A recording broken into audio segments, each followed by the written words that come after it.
Pensemos por un momento en la institución académica o científica más estricta y prestigiosa del mundo, la que sea. Vale, la tengo en mente. Pues ahora imaginemos qué pasaría si esa institución basara toda su autoridad no en exámenes rigurosos ni en memorizar manuales interminables, sino en exigir a sus miembros que se sienten y cuenten sus secretos más íntimos. Ostras. Sus traumas y, bueno, cómo lograron desentrañar sus propias neurosis. Suena a auténtica locura, ¿verdad? Claro, parece la antítesis total de la objetividad profesional. Exacto. Sin embargo, resulta que es exactamente lo que hace una de las corrientes intelectuales y clínicas más influyentes de nuestro tiempo. Bienvenidos a este nuevo análisis a fondo. ¿Qué tal? Un placer estar aquí. Hoy vamos a destripar un tema fascinante. Tenemos sobre la mesa unos extractos del ensayo Pase, Política y Psicoanálisis de Hernando Bernal. Y a ver, nuestra misión hoy es clarísima. Eso es. Vamos a entender cómo el psicoanálisis lacaniano no es simplemente una charla privada en un diván para desahogarse, sino un campo de batalla profundamente entrelazado con el concepto de política. Y bueno, para entrar en materia, lo primero que hay que dejar claro es que no estamos hablando de política en el sentido de ir a votar o de afiliarse a un partido. Ya, no es política de telediario, digamos. Exactamente. Cuando vinculamos psicoanálisis y política, no es un intento moderno de subirse al carro de los debates actuales, de izquierdas o derechas, es algo estructural. Vale. De hecho, Jacques Lacan, que es una figura titánica del psicoanálisis, situó la política en un nivel muy profundo, al nivel de la ética y de lo que realmente está en juego cuando alguien termina su análisis. Ah, claro, que no es un concepto nuevo, entonces. ¿Qué va? Esto quedó cimentado históricamente en un texto suyo fundamental llamado La dirección de la cura y los principios de su poder. O sea, desde el minuto uno asumen que curar o tratar la mente humana implica ejercer un poder. Vale, pues vamos a desglosar esto porque me parece vital para quien nos escucha. A veces existe esta visión, un poco ingenua, de que la terapia es un espacio aséptico. Totalmente. Visualizamos al terapeuta como, no sé, un ser de luz completamente neutral, que vive aislado en una torre de marfil y que solo asiente con la cabeza. El típico cliché de las películas. Justo. Pero claro, si lo analizamos fríamente, cualquier disciplina que intervenga en el dolor humano inevitablemente tiene un marco político y ético que la sostiene. No existe una neutralidad mágica cuando tienes a una persona vulnerable frente a ti. Exactamente. Es una ilusión absoluta pensar que se puede operar fuera de la red de poder. Fíjate en un detalle crucial. Si un paciente llega angustiado porque no rinde lo suficiente en su trabajo hipercompetitivo. Típico caso de estrés. Sí, pues el analista tiene que tomar una decisión ética.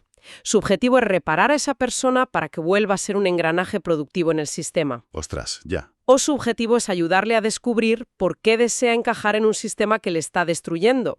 Esa elección, en el silencio de la consulta, es un acto político de primer orden. Esa perspectiva es brutal. O sea, negarse a ser un simple coach de productividad y obligar al sujeto a hacerse responsable de su propio deseo es política. Eso es. Y esto nos lleva a cómo se estructura todo este poder. Porque en las fuentes que estamos manejando, Bernal argumenta que esta política escala desde lo más micro hasta lo más macro en 4 dimensiones distintas. Así es un sistema que va escalando. Si empezamos por la base, la primera dimensión es precisamente la que acabamos de mencionar, la política de la cura. La trinchera diaria. Exacto, el tratamiento clínico individual. Es el espacio donde el analista ejerce ese poder para que el paciente se enfrente a su propia verdad. Pero claro, ese analista no surge de la nada por generación espontánea. Y ahí entra la segunda dimensión, ¿no? La política de las instituciones. Claro, alguien tiene que vigilar a los vigilantes. Eso es. Existen escuelas o grupos que tienen sus propias reglas y tienen la enorme responsabilidad de decir, vale, esta persona está avalada por nosotros para ejercer de analista. Y esa necesidad de aval nos empuja directamente a la tercera dimensión, que me parece fascinante. Lacan hablaba de la política necesaria para, y cito, elevar el psicoanálisis a la dignidad de ciencia. A ver, es que el psicoanálisis siempre ha tenido que defenderse de acusaciones de pseudociencia o charlatanería. Constantemente. Así que hay un esfuerzo político monumental por demostrar que sus conceptos tienen rigor y una lógica interna, que merecen un estatus científico, aunque sea una ciencia de lo singular. Vale, y para cerrar el círculo, la cuarta dimensión sería la visión panorámica. ¿Cómo reflexionan sobre la política general? Hablamos de analizar el capitalismo, los totalitarismos y cómo esas estructuras enferman a los sujetos. Lo fascinante de desglosar estas 4 capas es ver la interconexión. Nos demuestra que el conflicto más secreto de una persona en un diván está conectado con las ideologías globales. Me encanta cómo escala esto. Es casi como observar un ecosistema. La política general sería el clima global. La institución es el bosque y todo depende de la semilla individual, que es la cura. Qué buena analogía, sí. Pero a ver, si todas estas fuerzas coexisten en la misma estructura, la lógica me dice que tiene que haber un punto exacto donde colisionen, donde se pongan a prueba en el mundo real. Y lo hay. Ese es el gran hallazgo del texto de Bernal. Esa colisión ocurre en un mecanismo muy revolucionario de las escuelas lacanianas actuales. Es lo que se conoce como la teoría del pase. Vale, aquí es donde la cosa se pone realmente interesante para la audiencia. Porque cuando leemos de qué trata este dispositivo del pase, rompe todos los esquemas de validación profesional. Totalmente. Básicamente, es el momento en el que un analista da testimonio de cómo fue su propia experiencia de análisis. Se expone para validarse ante la institución. Exacto. Relata cómo fue su proceso de desmantelar sus propios síntomas y entender su propia mente. A ver, voy a hacer de abogado del diablo un momento. Venga, dale. Porque la terapia suele considerarse el espacio más privado y secreto que existe.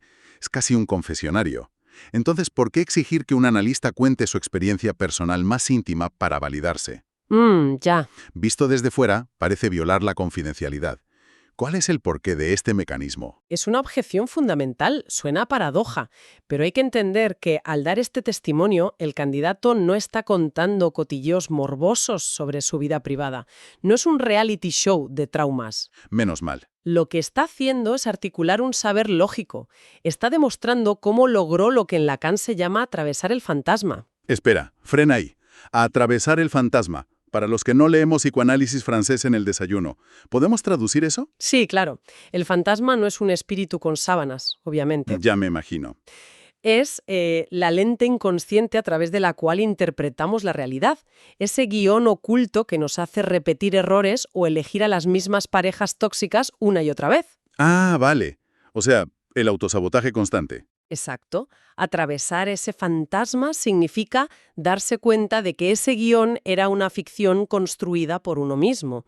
Así que en el pase, el candidato explica cómo desarmó su propio guión. Vale, entiendo. Imaginemos un ejemplo práctico, en plan, alguien que lleva años en terapia por una necesidad destructiva de complacer siempre a la autoridad. Un caso súper común, sí. Y llega un momento donde logra desarticular eso. Entiende de dónde viene y se libera. Cuando va al pase frente a este comité, su trabajo no es llorar recordando su infancia, es explicar la estructura lógica de su síntoma y cómo lo desarmó, para demostrar que ya está libre para escuchar a otros. Esa es una recreación perfecta del mecanismo.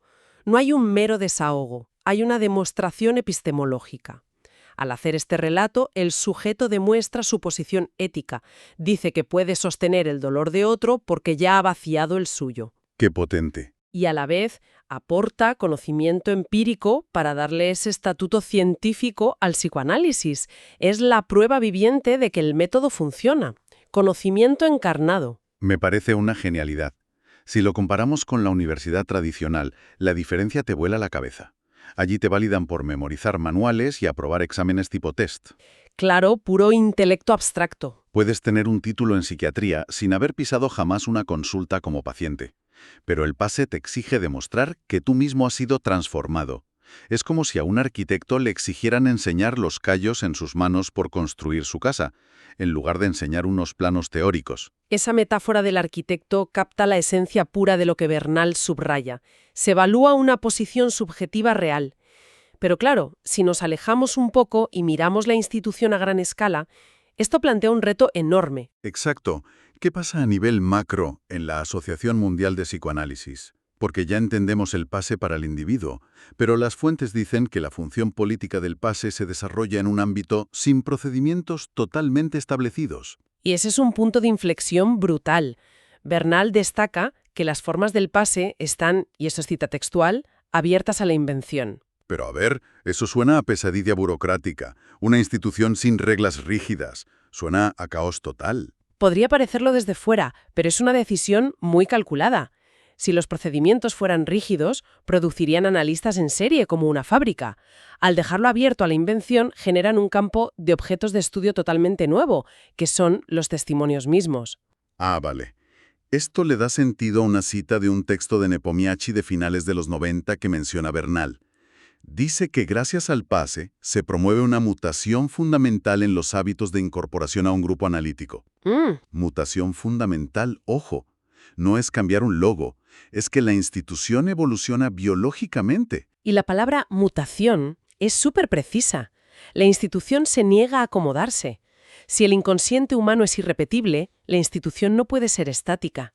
La falta de procedimientos rígidos no es un defecto, es lo que la mantiene viva. Claro, es que la materia prima es la profunda rareza de la mente humana. Dos personas viven la misma tragedia y sus mentes inventan defensas opuestas. ¿Cómo vas a atrapar eso en un formulario estándar? Es imposible. El PASE obliga a la escuela a escuchar cada caso singular en lugar de aplicar un examen múltiple. La institución provee la red y el analista aporta la invención. Es una simbiosis perfecta. Entonces, para ir atando cabos, ¿qué significa todo esto al final? El ensayo de Hernando Bernal nos enseña que aquí la política no es burocracia. Es el tejido mismo de su existencia. Eso es. Desde la ética en la sesión privada hasta buscar un estatus científico mediante el testimonio valiente e innovador del PASE. Y me gustaría añadir que esta exploración demuestra la importancia del pensamiento crítico. Nos hace cuestionarnos cómo validan el conocimiento nuestras instituciones. En un mundo saturado de información y títulos vacíos, nos recuerda el valor incalculable de dejar espacio a lo singular. Menuda reflexión. Y justo por ahí quiero cerrar, dejando una pregunta profunda en el aire para que quien escuche le siga dando vueltas. Adelante. El texto insiste en que buscan elevarse a la dignidad de ciencia con un dispositivo, el PASE, completamente subjetivo y abierto a la invención, sin procedimientos fijos. Ya, a contracorriente total.